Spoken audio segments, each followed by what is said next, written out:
नमस्कार, स्वागत है आपका पंजाब एक्सप्रेस में। मैं हूं पलक गुप्ता। आइए डालते हैं एक नजर हेडलाइंस पर।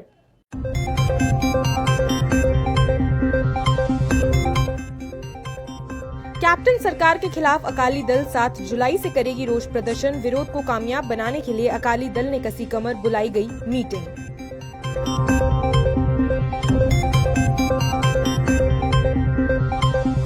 सिरसा के उप मुख्यमंत्री दुष्यंत चौटाला ने मल्टी स्टोरी स्पोर्ट्स कॉम्प्लेक्स का किया उद्घाटन। सिरसा में बना प्रदेश का पहला मल्टी स्टोरी कॉम्प्लेक्स, खेलों को मिलेगा बढ़ावा।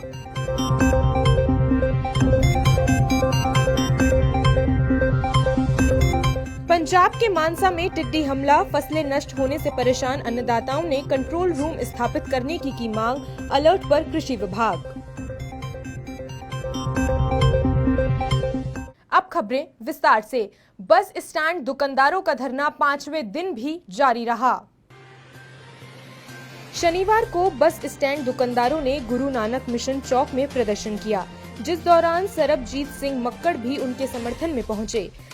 सरबजीत सिंह मक्कड़ ने कहा कि सरकार और प्रशासन इनकी जो दुकानें हैं उनको इन्हें वापस देना चाहिए और जो ठेकेदार हैं उनके खिलाफ कार्यवाही करनी चाहिए, क्योंकि यह लोग पिछले करीब 50 साल से दुकान चला रहे हैं।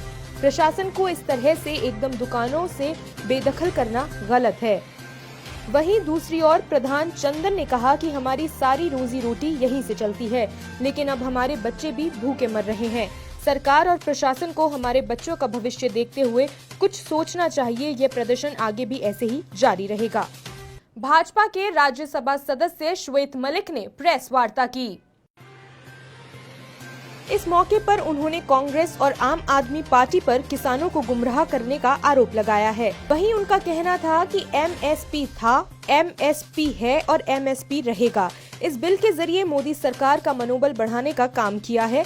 किसान अपनी फसल को लेकर आत्मनिर्भर हो पाएंगे। वहीं उनका कहना था कि कांग्रेस के 70 साल के कुशासन में जो नहीं हुआ वह मोदी सरकार ने कर दिखाया।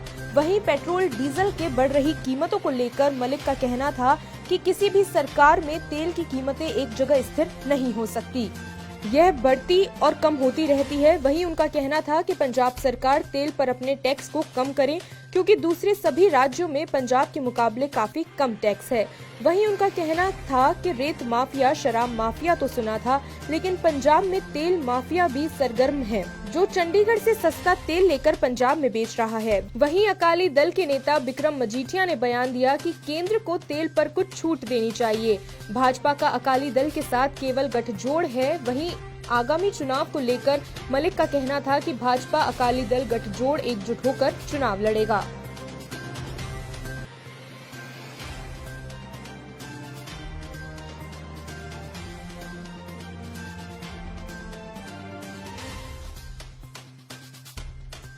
दो 2015 में चोरी हुए श्री गुरु ग्रंथ साहिब जी के स्वरूप मामले में डीआईजी रणबीर सिंह एसआईटी जांच का नेतृत्व करने वाली टीम की तरफ से सुबह प्रातःकाल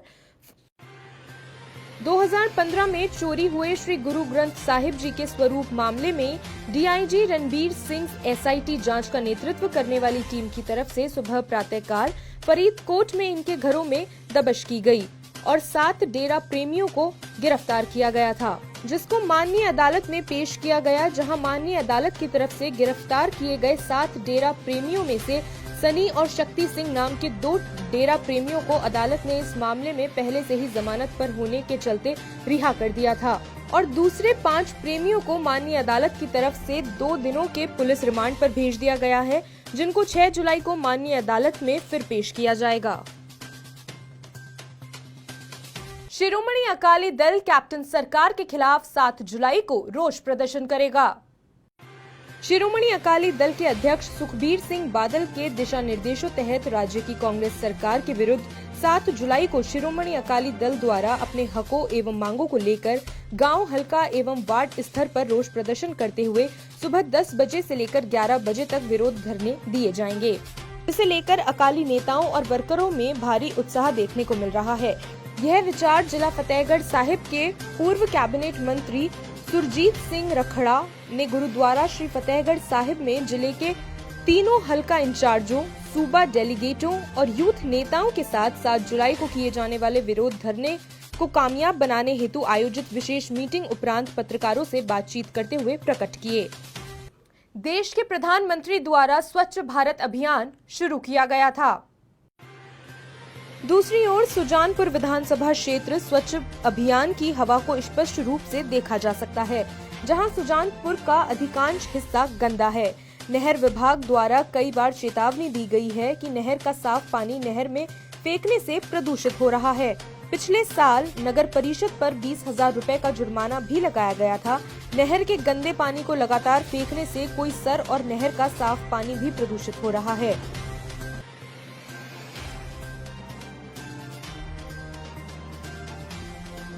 अकाली दल के स्पोक्स पर्सन और पंजाब के पूर्व शिक्षा मंत्री श्री आनंदपुर साहिब में वर्करों से मीटिंग करने पहुंचे। इस मीटिंग का मकसद 7 तारीख को पूरे पंजाब भर में 1 घंटे के लिए प्रदर्शन करना है। यह प्रदर्शन पेट्रोल और डीजल में केंद्र और राज्य सरकार अपना वेट कम करे उसके लिए, और दूसरी तरफ पंजाब सरकार ने पक्षपात करते हुए कई जरूरतमंद नीले कार्ड धारकों के कार्ड काट दिए हैं, उसको लेकर प्रदर्शन किया जाएगा। पूर्व मंत्री डॉक्टर दलजीत सिंह चीमा ने आम आदमी पार्टी पर बोलते हुए कहा कि उन्होंने विरोधी पक्ष की ड्यूटी ईमानदारी से नहीं निभाई और यह ड्यूटी अकाली दल निभा रहा है।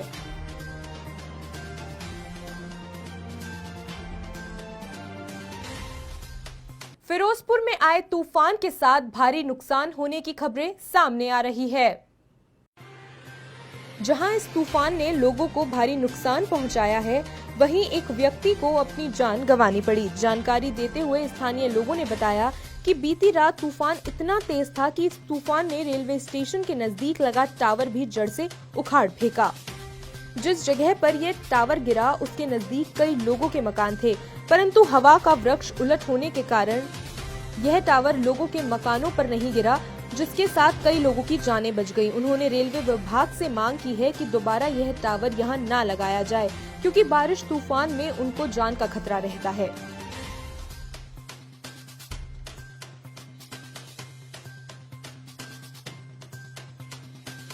तरन तारण की पुलिस को एक बड़ी सफलता हाथ लगी है।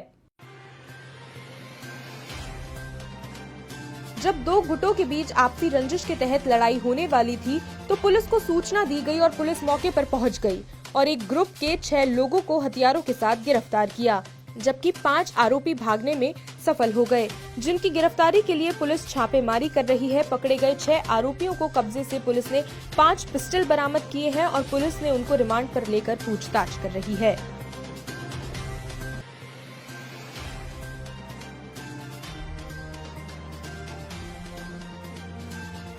कैबिनेट मिनिस्टर ओपी सिंह ने अमृतसर के डीसी और सेहत विभाग के अधिकारियों के साथ मीटिंग की।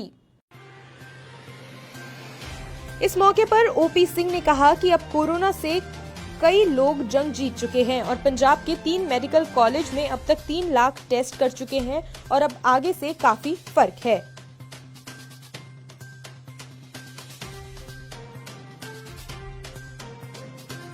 उप मुख्यमंत्री दुष्यंत चौटाला ने नवनिर्मित मल्टी स्टोरी स्पोर्ट्स कॉम्प्लेक्स का उद्घाटन किया। दुष्यंत चौटाला ने कहा कि सिरसा में प्रदेश का पहला मल्टी स्टोरी स्पोर्ट्स कॉम्प्लेक्स बना है। भविष्य में इसी तरह के स्पोर्ट्स कॉम्प्लेक्स प्रदेश के अन्य जिलों में भी बनवाए जाएंगे। इससे जगह का सही इस्तेमाल हो पाएगा और खेल सुविधाओं को भी बढ़ावा मिलेगा। एक ही बिल्डिंग में कई तरह की इंडोर गेम्स खेली जा सकेंगी।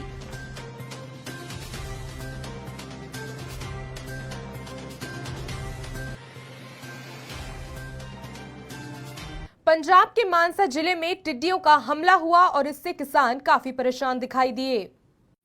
किसानों में भय की स्थिति पैदा हो रही है, जिससे बचाव के लिए किसानों ने खेतों में बर्तन, खड़का और पेड़ों की टहनियों को हिलाकर टिड्डियों को उड़ाना शुरू कर दिया है, जबकि खेती बाड़ी विभाग के अधिकारी इसे टिड्डी दल का हमला न मानकर दल से बिछड़कर आई टिड्डियां होने की बात कह रहे हैं। किसानों को न घबराने की सलाह दे रहे हैं। किसान बलविंदर सिंह और भोला सिंह ने बताया कि पहले भी काफी नुकसान हुआ था और अब दूसरे पड़ाव में टिड्डी दल ने हमला किया है, जो नरमे की फसल का बड़ी मात्रा में नुकसान कर रहा है। उन्होंने कहा कि टिड्डी दल दिखाई देने पर हमला खेतीबाड़ी विभाग को सूचित किया गया और विभाग के अधिकारियों ने खेतों का दौरा करके टिड्डी दल के हमले की बात को स्वीकार किया है। उन्होंने सरकार से कंट्रोल रूम स्थापित करने की मांग की है। खबर पंजाब के अमृतसर से है, जहां एक पाकिस्तानी लड़की के इलाज के दौरान भारत में मौत हो गई।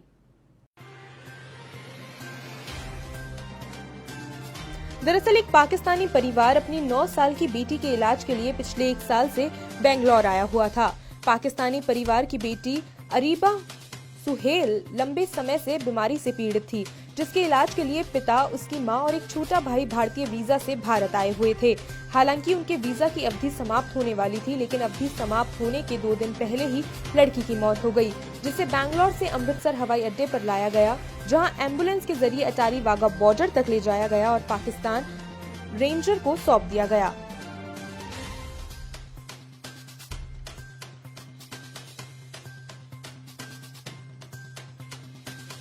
अमृतसर में समाज सेवी संस्था बेसहारा का सहारा संस्था ने गुरु नानक अस्पताल में साफ सफाई का कार्य किया।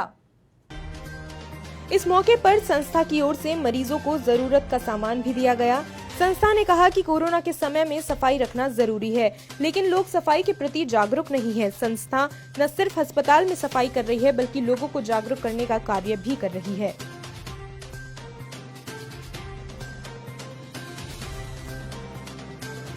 खबर अमृतसर से है, जहां कैबिनेट मिनिस्टर ओपी सिंह ने सेहत विभाग के अधिकारियों और डीसी के साथ मीटिंग की।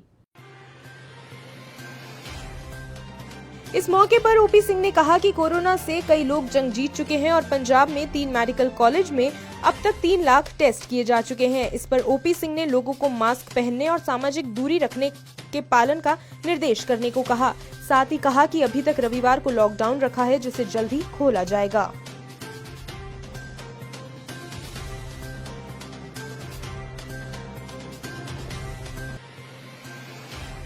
पंजाब के मानसा के गांव गागोवाल के पास से निकलती एक नहर में अचानक दरार पड़ गई। रजवाहे में पानी का बहाव कम नहीं होने के चलते किनारों की मिट्टी खुर रही है, लेकिन दरार पड़ने से 10 घंटे बाद भी दरार भरने की शुरुआत नहीं की गई, जबकि नहर विभाग के अधिकारी पानी का बहाव कम करने दरार भरने की बात कर रहे हैं। वहीं ग्रामीणों का कहना है कि लगातार दरार बढ़ रही है और अब दरार पहले से बढ़कर 100 फीट चौड़ी हो गई है, लेकिन प्रशासन ने जल्द ही कुछ नहीं किया तो 200 से 250 एकड़ में फैली फसलों को नुकसान हो जाएगा। नहरी विभाग और पुलिस प्रशासन मौके पर पहुंच चुका है, मगर उनके पास इसका कोई हल नहीं है। उन्होंने मांग की है कि प्रभावित किसानों को मुआवजा दिया जाएगा। विभाग के एसडीओ अतिंदर पाल सिंह ने बताया कि बीती रात आए तूफान के कारण रजवाहे में पेड़ों के गिरने से पानी ओवरफ्लो हो जाने के कारण करीब 80 फीट की दरार पड़ गई है। उन्होंने बताया कि पीछे से पानी का बहाव कम करवाया गया और शाम तक दरार को भर लिया जाएगा।